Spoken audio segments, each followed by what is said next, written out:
Thanks for joining us, everyone. I'm Ann McGill. A Hanahan City Councilman and also who was the mayor pro tem facing federal charges of possession and production of child sexual abuse material. Now, Kevin Hedgepath, he is 48 years old, was denied bond earlier this afternoon. Live 5's Maya Brown was in the courtroom for his initial appearance and has more on the charges.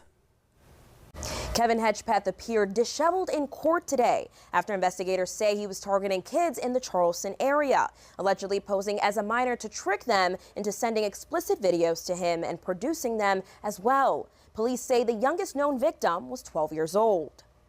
Documents reveal agents found several examples of child sexual abuse material they say are connected to his iCloud account, one video up to 55 minutes long. Hedgepath is also accused of communicating with children and directing them to make explicit photographs and videos to be sent to him for money.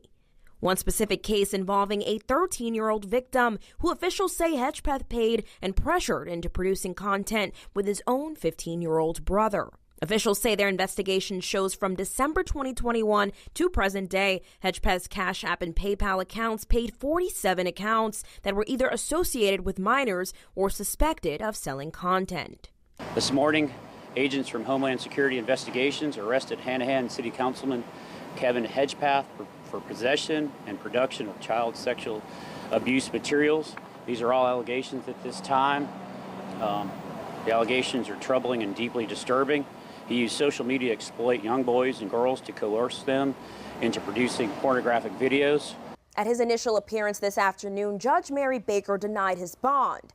Hedgepath faces a minimum sentence of 15 years in federal prison and a maximum of 30.